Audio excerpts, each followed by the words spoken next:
Oi, pessoal. Vamos dar continuidade ao capítulo 9, a segunda parte agora, cujo título é O Poder Criativo de Deus Trabalhará para Você. E vamos iniciar com o subtítulo Viva na Autoridade da Palavra. O Espírito de Deus falou comigo sobre confessar a palavra de Deus em voz alta para que eu pudesse me ouvir falando. Ele disse: esta é uma aplicação científica da sabedoria de Deus na composição psicológica do homem. E funciona graças a Deus. O corpo de Cristo deve começar a viver na autoridade da palavra, pois a palavra de Deus é poder criativo. Esse poder é produzido pelo coração, formado pela língua e liberado pela boca em forma de palavras. Em agosto de 1973, a palavra do Senhor veio a mim. Se os homens acreditassem em mim, as longas orações não seriam necessárias. Apenas dizer a palavra traria o que você deseja. Meu poder criativo é dado ao homem na forma da palavra. Eu parei por algum tempo com o meu trabalho e dei ao homem o livro do meu poder criativo. Esse poder ainda está na minha palavra. Para que ela seja eficaz, o homem precisa declará-la com fé. Jesus disse isso quando esteve na terra e assim como isso funcionou naquele tempo, também funcionará agora, mas ela precisa ser dita pelo corpo. O homem precisa se levantar e ter domínio sobre o poder do mal através das minhas palavras. É o meu maior desejo que o meu povo crie uma vida melhor pela palavra falada. Porque a minha palavra não perdeu o seu poder só porque ela foi dita uma vez. Ela ainda é igualmente poderosa hoje, como era quando eu disse: haja luz. Mas para que a minha palavra seja eficaz, os homens precisam declará-la e esse poder criativo realizará aquilo que é dito com fé. Minha palavra não está destituída de poder. Meu povo está destituído da fala. Eles ouvem o mundo e falam como o mundo fala. Por observar as circunstâncias, eles perderam a minha palavra de vista. Eles até falam aquilo que o inimigo diz e destrói a própria herança pela comunicação corrupta do medo e da incredulidade. Nenhuma palavra minha está destituída de poder. Ela só é impotente quando não é falada. Assim como há poder criativo na minha palavra falada, também há poder maligno presente nas palavras do inimigo para afetar e oprimir a todos os que pronunciam. Não se conformem, mas sejam transformados no corpo de fé, sabendo que as minhas palavras estão vivas para sempre. Creiam, falem e recebam para que a sua alegria possa ser completa e vocês estejam completos em mim. Essas verdades transformaram a minha vida. Nunca mais serei o mesmo.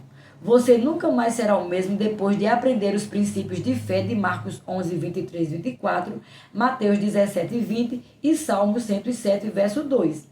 Sua confissão se alinhará com a palavra de Deus.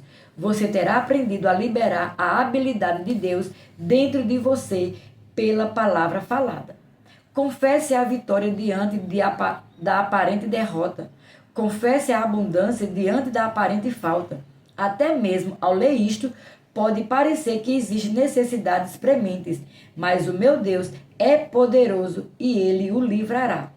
Ele suprirá todas as suas necessidades, segundo as suas riquezas em glórias por Cristo Jesus, que é a palavra de Deus. Em setembro de 1973, o Senhor falou comigo com relação ao ministério de ensino. Ele disse: ensine o meu povo a fazer o meu poder criativo trabalhar para eles. Então, em julho de 1974, eu estava ensinando em um seminário de fé em Rick Horry, na Carolina do Norte. O texto do estudo era Marcos 11, 23. A palavra do Senhor veio a mim quando eu estava ensinando e me trouxe umas declarações mais profundas que eu já ouvi.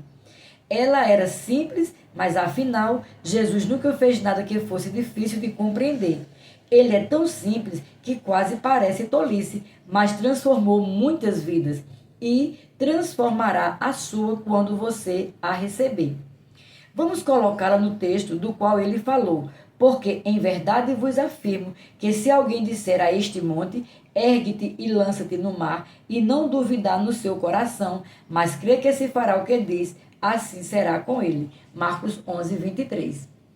Quando eu estava ensinando com base nesse texto, Jesus me disse: eu disse ao meu povo que eles podem ter o que disserem, mas eles estão dizendo o que eles têm. Essa é uma verdade muito simples, mas profunda e abrangente. Enquanto disser o que você tem, você terá o que você diz. Então, você diz novamente o que você tem, e isso não produz nada além daquilo que você disse. Assim, você colocou em ação uma lei espiritual que irá confiná-lo à mesma posição ou circunstância em que você se encontrava quando colocou essa lei em movimento. Esse é um problema antigo de não olhar além do que você pode ver com os seus olhos físicos. As coisas que podem ser vistas são temporais, não atentando nós nas coisas que se veem, mas não nas que se não veem, porque as que se veem são temporais e as que se não veem são eternas. 2 Coríntios 4:18. A palavra temporais significa sujeitas à mudança. As circunstâncias, sua posição na vida, problemas que você enfrenta são muito reais para você, porque você os vê, os sente, os ouve. Mas graças a Deus, o próprio fato de você poder vê-los e tocá-los significa que eles estão sujeitos à mudança. Uma aplicação correta desta lei espiritual transformará até a situação mais impossível, mas aplicar incorretamente essas leis o manterá cativo e fará com que a circunstância piore. Todo princípio de fé e toda lei espiritual que Deus estabeleceu na sua palavra foi em seu benefício. Eles foram designados para lhe dar vitória na vida. Não se destinam a deter você ou a colocá-lo em cativeiro. Mas assim como Satanás perverteu a natureza para provocar tempestades, inundações e destruição, do mesmo modo ele se dispôs a perverter a lei de Deus, a palavra de Deus, na mente e no coração do povo de Deus, a ponto de parecer que Deus é o autor da pobreza, da doença e dos problemas da vida. A verdade é que, em muitos casos, o engano de Satanás provocou uma aplicação incorreta de certas leis espirituais, o que derrota muitas pessoas no jogo da vida. Subtítulo: A palavra de Deus é uma lei espiritual. A palavra de Deus sempre funciona, mas a mesma lei pode trabalhar a seu favor ou contra você, dependendo de como você a aplica. Muitas vezes as pessoas começam a confessar que não terão dinheiro suficiente para pagar o financiamento da casa 3 meses antes da data do vencimento.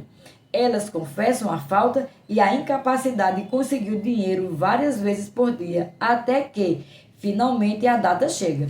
Então, elas anunciam orgulhosamente através de lágrimas de autocomiseração. Está vendo? Eu lhe disse que não poderíamos fazer os pagamentos. Nunca tivemos dinheiro suficiente para isso. Não consigo entender porque os nossos vizinhos prosperam apesar da maldade deles. Se você ouvisse as pessoas más que moram ao lado de você... Desculpa, gente, eu repeti essa frase. Se você ouvisse as pessoas más que moram ao lado, você ouviria uma confissão diferente. Eles confessam diariamente e creem na prosperidade. Elas falam sobre prosperidade, elas vivem prosperidade. São más? Sim, mas elas acreditam que irão prosperar. Elas constroem uma imagem de fé dentro delas através das palavras que dizem. Muitos cristãos que as ouvem pensam que elas estão apenas se gabando, quando estão simplesmente acreditando na prosperidade e praticando-a. O próprio Jesus disse que os filhos do mundo são mais sábios que os filhos do reino. Eles são maus, sim, mas Deus não faz acepção de pessoas. Eles aprenderam o poder das palavras. Muitos deles não sabem o que faz esse poder funcionar. Apenas sabem que ele funciona. Por isso, o praticam. Lei espiritual. Subtítulo: Aprenda a liberar sua fé em palavras. Você pode ter o que disser se aprender a liberar a fé do coração em suas palavras. Jesus disse: seja feito conforme a tua fé. Mateus 8:13. Ele não disse que isso só funciona se você acreditasse corretamente. Quer você crer corretamente ou de forma errada, ainda se trata de uma lei de Deus, não se zomba, pois aquilo que o homem semear, isso também se fará. Gálatas 6, verso 7. A lei espiritual baseia-se no mesmo princípio básico do tempo, da semeadura e da colheita. As palavras que você diz são sementes que produzem segundo a sua espécie. Tão certo quanto elas são plantadas, você pode ter igualmente certeza de que uma colheita se seguirá. Ficamos por aqui. Até o próximo vídeo, em nome de Jesus.